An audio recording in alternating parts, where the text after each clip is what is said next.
All right, good afternoon, everybody. Thanks for coming to the session today.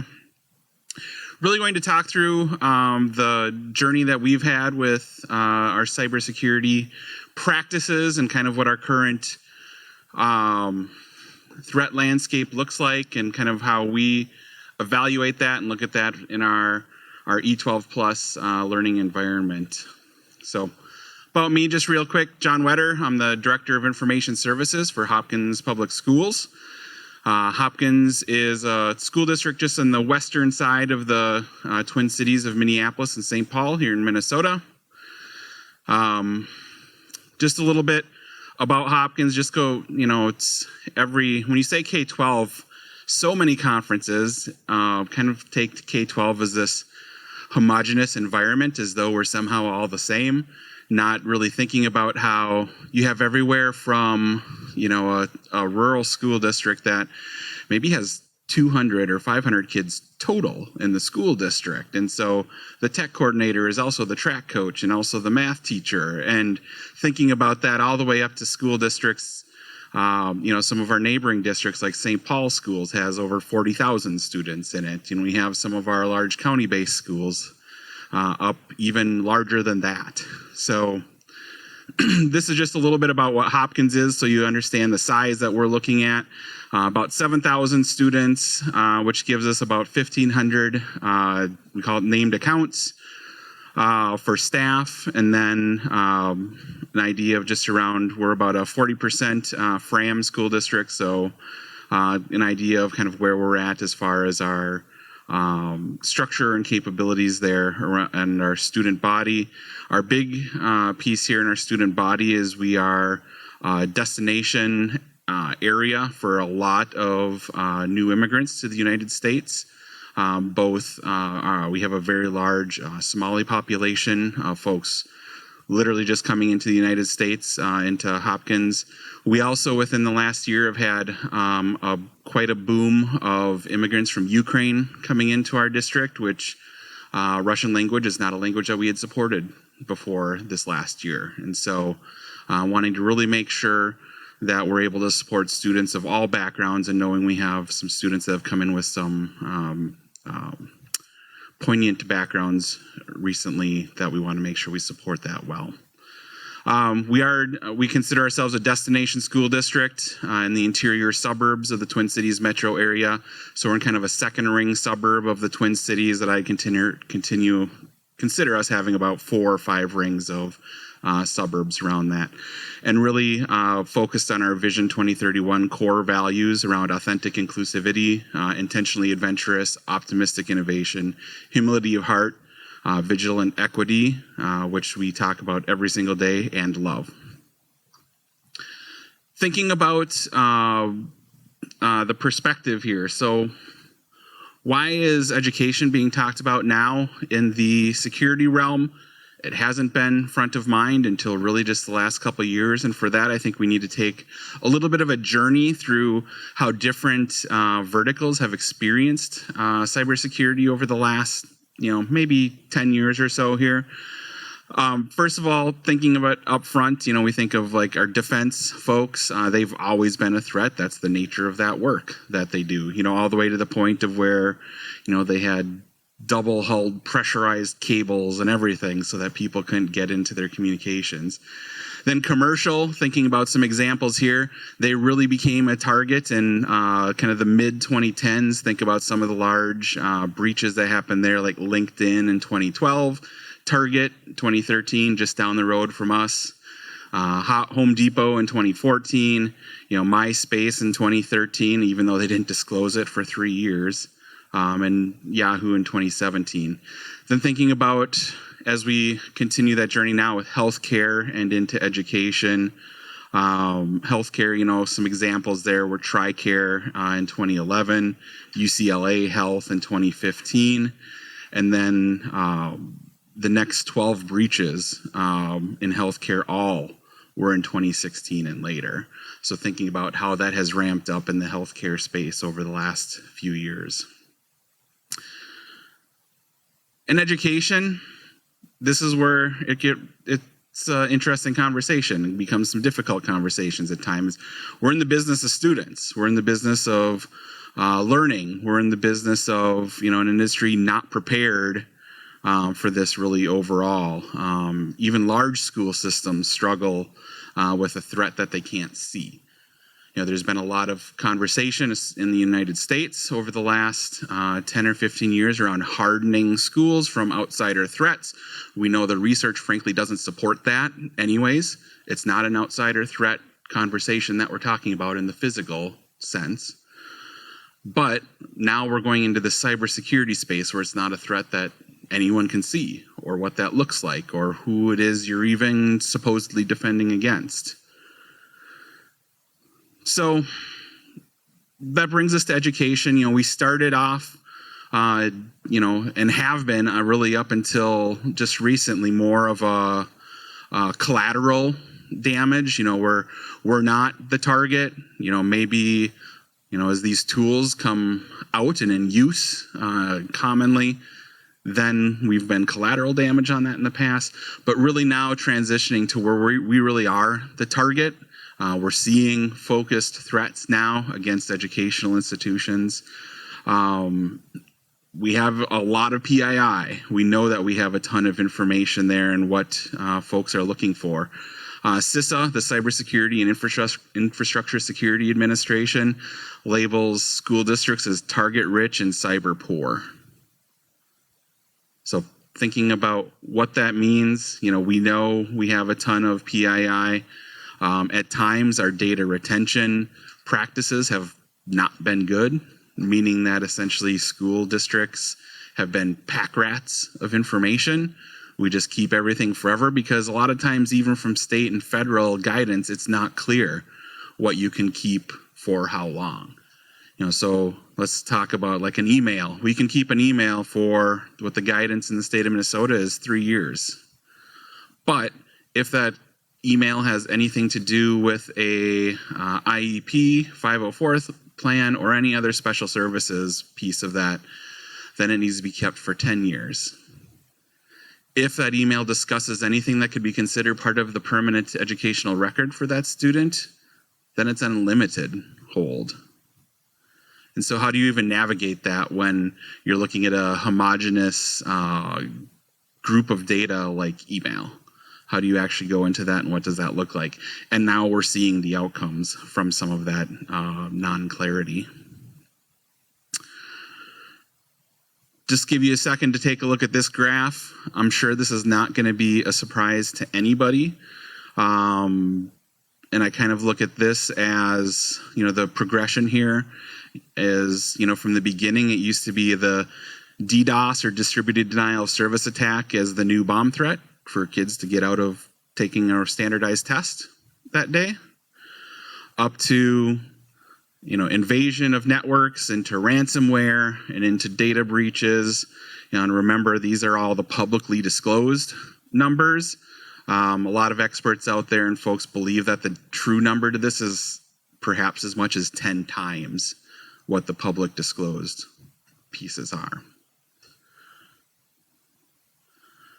So how did Hopkins get started on this? What did this actually look like from the beginning for us? And really, for us, this started out as much more of a financial obligation type of a conversation. Back around 2015, 2016, our business office approached us around how to reduce our exposure to liability because of the PCI, or payment card industry, transfer of liability for fraudulent charges. So back in 2016, that liability chain moved from payment card producers to wherever they can find that the fraudulent release of information happened. So essentially, if a kid using a debit card or a pre-charged credit card comes to your lunch station, swipes it, they're doing an a la carte thing or whatever. If that information then is released, breached in some way, you now have the liability of any charges against that card thereafter. So that was really the big push for Hopkins, and what moved us on that was trying to limit that liability, because of course that goes into how do we control costs around our insurance, how do we control costs around some of those other pieces that we're dealing with from much more of a business sense in the school district. And this is the one piece that I talk about kind of becoming a new director of technology. I think I kind of call this out as a pro tip is, as a new tech director, when you get a project like this where you can do interviews with everybody in the district to talk about what data they have, it's pretty enlightening. It's pretty eye-opening. You're going to be able to really see what's going on, what are people doing, and you're going to find some of those, we might refer to it as kind of a shadow IT work that's happening, or they would refer to it as figuring out how to get their job done. Saying, you're not giving me an implementation path. I have to have this data to better serve my customers that are either families or students, and so that's what I do. And we have to, in the technology side of the world, really make sure that we are living up to that and really making sure that we're doing what we need to be doing as well.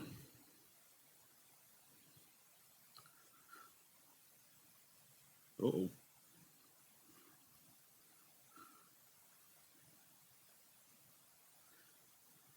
All right.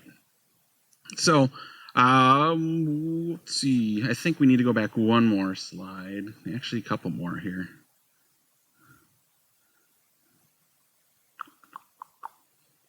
All right. So yeah, that was really our journey, as I was talking about there with PCI DSS. So that's the payment card industry digital security controls that we put in place. And this also is another example of we never got 100% of the way there. Getting all the way to having that EMV compliance throughout your space is a tall task. We never actually got all the way there, but it totally prepared us for where we need to be at right now. We got far enough along that journey working with attestation folks at our audit firm to limit our liability around some of those pieces. Really, the technology then had to catch up so that we could have EMV readers in place. When we first started that, we would look at we'd talk to the companies who provide our credit card swipes at the time, and you'd talk about where's your EMV compliant one, and they would look at you like you were talking about, some fairy tale or something. So we've gone a long ways with that, but certainly that conversation prepared us on the journey for a more holistic look at our security across our sites. So about our journey, number one thing, and this is in education, so uniquely compared to just about every other vertical here represented, you'll see at this conference, is talk to your friends. What are your neighbors doing? Work together. We knew at Hopkins that there's no way that we could afford to bring in a security consultant to work with us on an ongoing basis. So how can we help distribute that cost? How can we help still move our landscape forward and understanding what that looks like? So we work with, as a consortium of folks with 6 other school districts to pool the hours. We work with a freelance security expert that has experience both in a Fortune 10 company in their cybersecurity department, as well as in a school district. So they have both of those experiences to be able to draw on to bring into the to help us. You really need governance in place. This is really one of the, I think, as we look at in K-12 right now, I think this is, frankly, if we look at like a RACI map of where we're coming at right now, I think one of our risks coming in here is, frankly, money coming into cybersecurity in schools. And that may sound crazy right now, but money coming in to solve a problem without having governance in place already is a recipe for disaster. So one thing I would really encourage folks is we're starting to finally see some of these pieces work through from the federal government, whether it be through grant-based pieces or whether we actually start to see a Category 3 E-rate come forward. Really start working on this now, start having these conversations to really help build that governance. And you don't need to do that in isolation. You need to talk about, what are you going to do? What kind of is your posture going to be? What does that look like? All keeping in mind what the impact is on the classroom.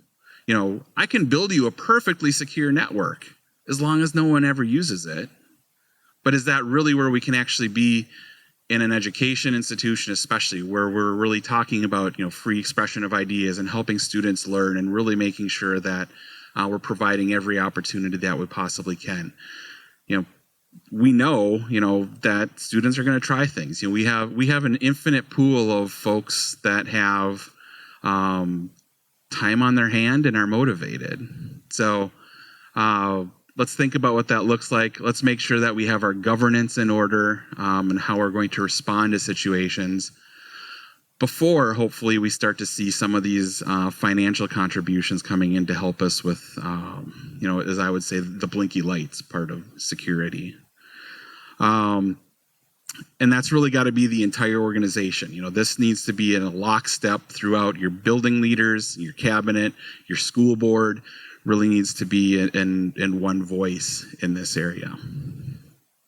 And for us, it's really helped working with several of our neighboring school districts to build that governance to better because that's the other nice thing in education, is to not be a complete outlier from where some of your neighbors are at. Understanding that you have at least a fairly similar governance in place for whether it's our school district or it's the next school district to the north or to the south or to the west, whatever that might be. Knowing that you're in generally the same place on that governance really does help. That helps reinforce it also for staff. We know it's the reality, especially of the modern workforce, that our staff move around between school districts, especially early career staff members. And so having that generally the same governance around cybersecurity also helps those staff to feel more welcome into your environment faster because it's not all completely new to them.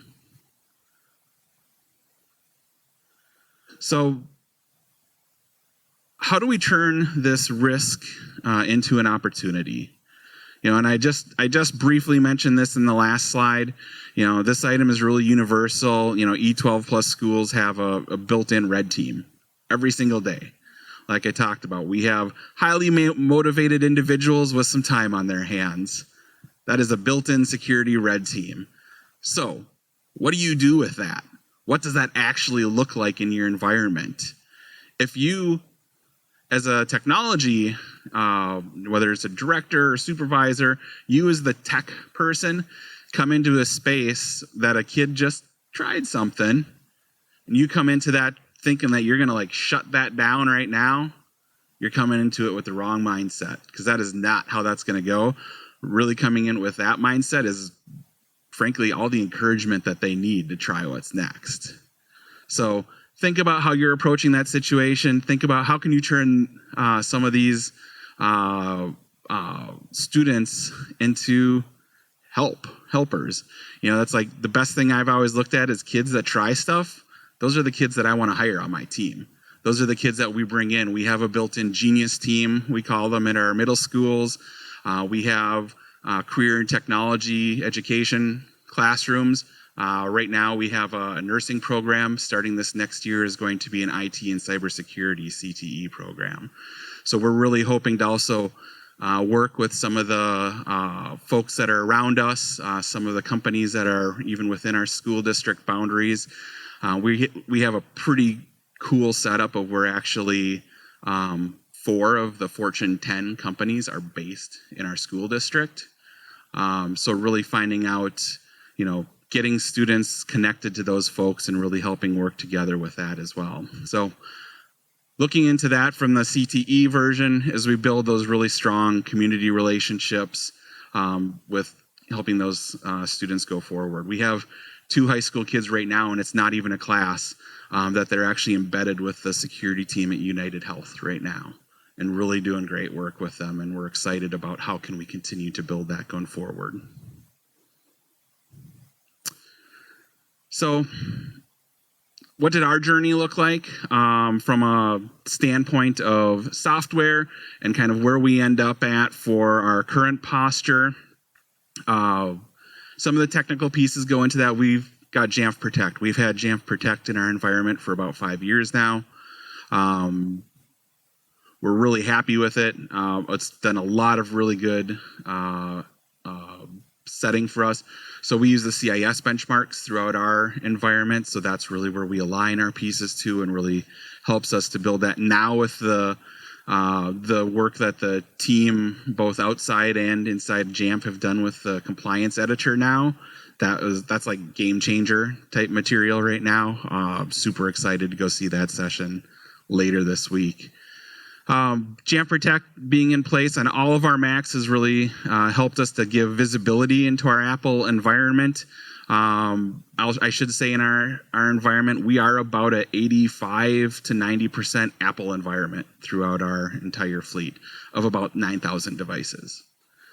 Then where we don't have Jamf Protect in place, we work with Microsoft Defender and then Microsoft Entra ID. So we are kind of the infrastructure side of the house is very heavily in Microsoft, because we also know that Microsoft is the best experience for our students, especially on iPad OS. We want to make sure that our students have access to the best of breed software on whatever platform they decide to come to us with. So that's where we work, and that's what our security stack looks like from a technical perspective around that. And then all of these different pieces of information coming to us, what this actually looks like, that leads you to the next part of the journey, is the alert data crush. It's the amount of alert information, the amount of notices that come from your devices is going to be huge.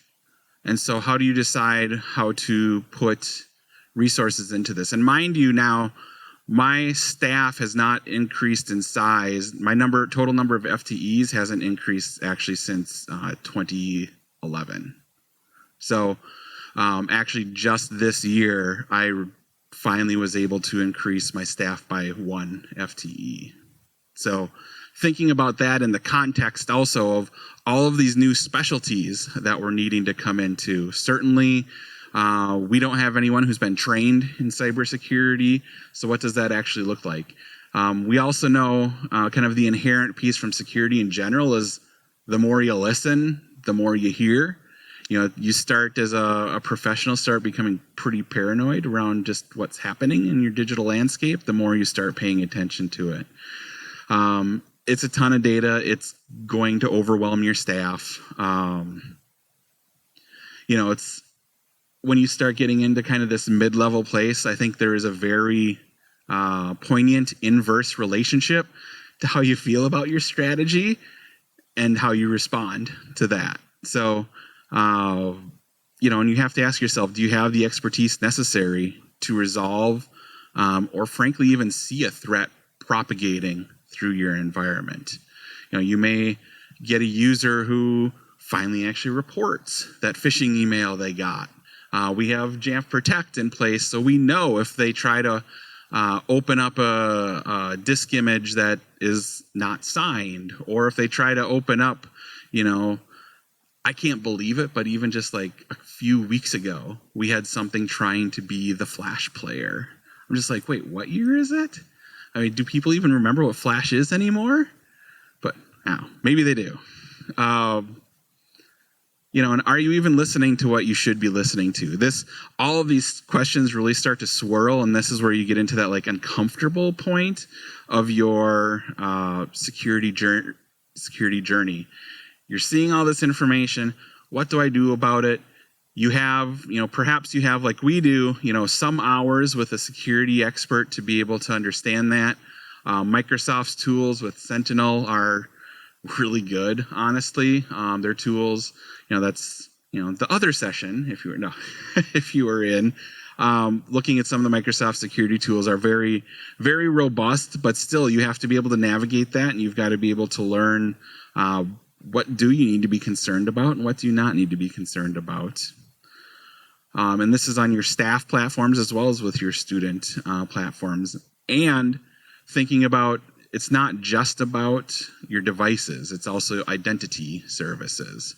So that's really where kind of the next step in our journey came from is really thinking about, we need another partner involved here, somebody to be able to really help us with this journey and understand what does this actually look like. So we have partnered with Red Canary to actually, they're MDR, so managed response organization, and they ingest all of our telemetry from Microsoft, all of our telemetry in from Jamf Protect, as well as all of our identity telemetry. So Entra ID has great security pieces in place, but there again, what do you have to do? What does that look like? And think about, what does that look like, or what happens when it is 2 a.m. on a Sunday when you receive that alert? And I don't know in here how many of your IT staffs our IT departments are staffed at 2 a.m. on a Sunday. My guess is that's probably near zero, if not zero. So what does that actually look like? We look at, our students are learning all around the world right now through our virtual EDU school. Right now we have students in Morocco learning. They're safe. We reached out to them immediately when we heard of the earthquake. They were, their neighborhood was impacted, but luckily them and their family are okay. We've also had students who have, as part of their learning experience, traveled through Europe throughout the school year. And so we were able to support them throughout all of that. We were even able to get an iPad that was dropped and broke fixed in the Apple store in Barcelona. So making sure that you have those relationships in place as well, which Apple, through their Apple Care program, is a global program. You forget about that. I know I forgot about that when we first really talked about it. And when we started talking with the folks at Apple about what does this look like, they're like, well, Apple Care is global. It doesn't matter what Apple store you walk into. It's covered by Apple Care Plus. You're covered. It doesn't matter where you are. So through that work, we were able to work with the Apple Store in Barcelona. They were able to get that student swapped their device out, and within a couple hours, it was re-enrolled and they were back in and able to participate with their classes. So really a great example with that, and we did much the same story with a family who was in Abu Dhabi as well. They had to travel there. They weren't actually staying in Abu Dhabi, but they were able to get themselves there to an Apple store to be able to do that. So a lot going on, and that really is to talk about just that, the idea of a school district, that everyone sitting in your town or in your county and learning at the same time zone as all of your support people are, that is no longer a relevant conversation in our environment. Students are learning all around the world. So how do we make sure that we're able to respond in a 24/7 situation, especially with cybersecurity response? And that's what Red Canary has allowed us to do. There again, being able to have a trusted partner that's pulling all that information and not just alerts. They're also able to look at all of that telemetry and really help be able to triangulate some threats that I can pretty safely say there's no way that we ever would have identified in our environment. So always have an expert just a phone call away. This is where I also then kind of back into where we're at with our kind of the threat landscape and how we handle it, using native management tools, not yet additional layers. So this is where Jamf Pro, Jamf Protect, and Red Canary all work together. So if Jamf Protect detects some sort of an issue on a device at 2 a.m. because they're out of our time zone, it can automatically act upon that device using Jamf Pro. So it can either lock the device, it can try to remove the tool, and if that fails, lock the device. A lot of different methodologies that you can go after to try to make sure that whatever's happening, you can still get back to a secure and safe place within that. And for me, that's important to use native management tools. There's a lot of other frameworks available out there of where a security framework or security client might lock a system down because it detects something, but then your management suite has no idea about that.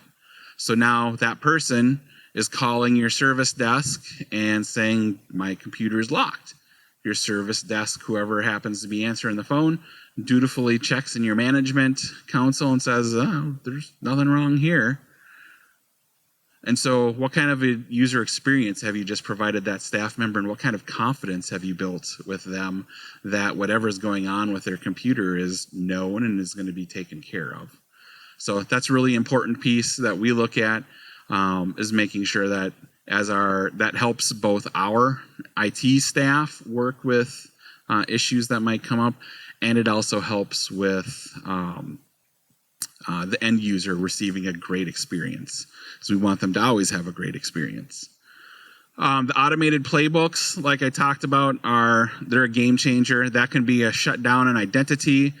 We are multi-factor authenticated throughout our environment, and we've had some cases where, we have things pop up of were you expecting your CFO to be out of country for, whatever period of time, and that was their first sign-in. And you can actually have those conversations. They'll come to, and in that case, actually, yes, we expected him to not be. He had a family emergency that he was needing to attend to, and so had to leave very, very quickly.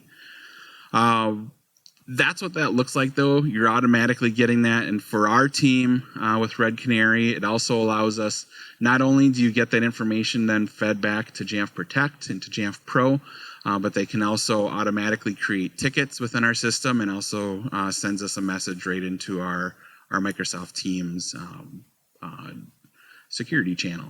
So we automatically get that information. We just had an identity hit this morning that the team was able to work through and find out what we needed to look at for next actions. So, this is really there again of it where that partner play really makes a lot of sense, and how we do that together as we go forward. So with that, I will have any time left here. I think we've got, about 15 minutes here for any questions that you might have. And there's my contact info up here for if you want to reach out to me here and not do a public question, feel free to shoot me an email or hit me up in the Mac Admin Slack as well. Awesome. We don't have any questions in the chat at the moment, but was there, if you are streaming live and you wanted to add some in, please do, because we can still answer them. Did anybody in the room have a question that you wanted to put forward?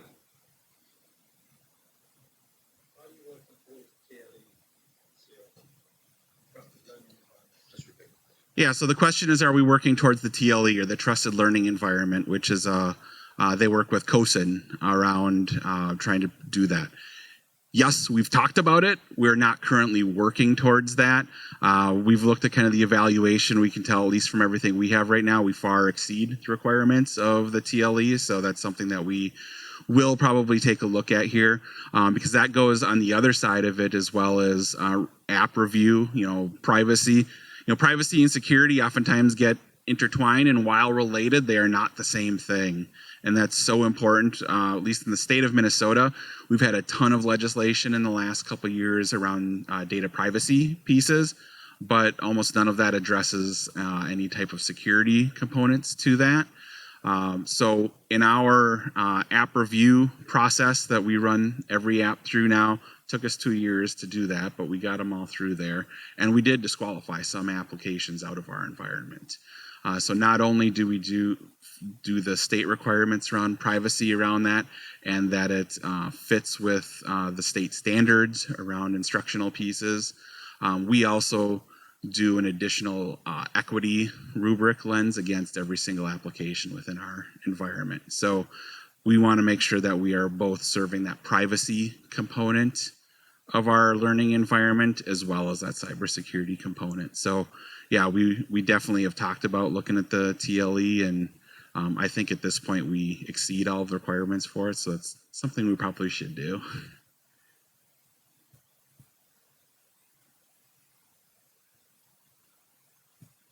Yeah.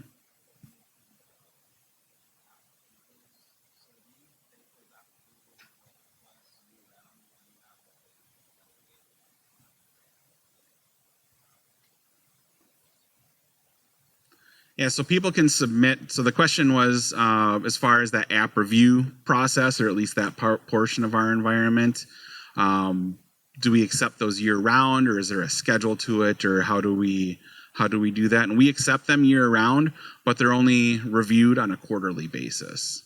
And many times that is because we want to accept them year round, because more times than not, there's a conversation that has to happen there. It's not just we need the thing for, this app for math, therefore submit. It's well, let's have a conversation. What are the tools that are already there? Is this a single-use tool? Is this a tool that can be used on a wider basis? We already talked about that quite a bit with our current app environment. Our focus over the next 2 years, working with our tech integration specialists, is about going deeper and not wider with apps. So we're really looking at moving down the funnel on the number of apps that we have in our environment, and really going a lot deeper with those apps that we do have in the environment. So to be quite frank, it's going to be a pretty tough go of it right now, of any new applications coming into the environment, because we really do feel like we have a robust catalog already in place. Some would use a word besides robust, huge, too much, big, anywhere in that ballpark. But we want to make sure we're also not stifling innovation, and making sure that something that has come out that is a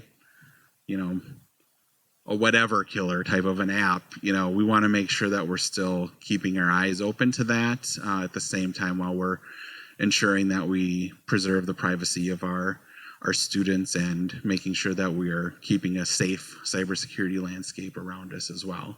We don't have to go very far to look at some pretty significant incidences that have come in through third-party apps. It's our neighboring school district now just disclosed 2 weeks ago, that their breach was 105,000 individuals impacted, with all of their PII being, and some of it being highly sensitive information, even more sensitive than, social security numbers and stuff like that, around incidents and everything else that had happened in the schools. So yeah, we look at that, we're trying to be really holistic around how we look at all of that, and both preserving those privacy pieces. We are SSO across our entire environment. We utilize ClassLink for our SSO. So that's like box number 3 on the software application is, do they SSO with ClassLink? If no, then you're out of the funnel at that point.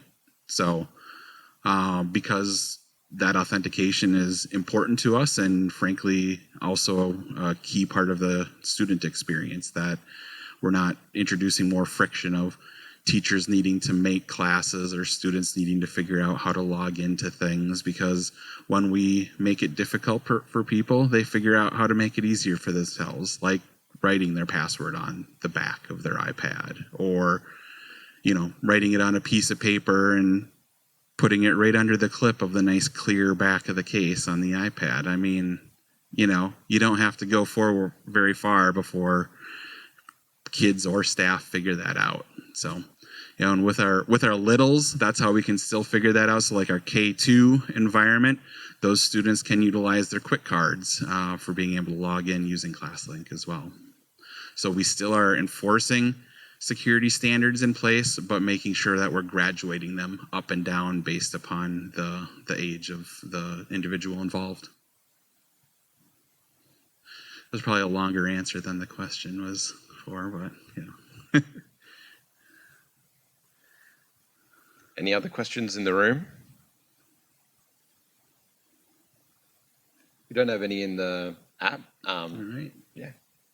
Sounds good. Well, thank you, everybody. Like I mentioned, I'll be around if you want to reach out, especially when you get into some of these security conversations. Sometimes folks don't want to ask those questions in the big room. So I'll be around throughout. Also, tomorrow morning on the Innovative Educator panel as well. Morgan and myself will be there too. So. Awesome. Thank you so much. Absolutely. Thank you.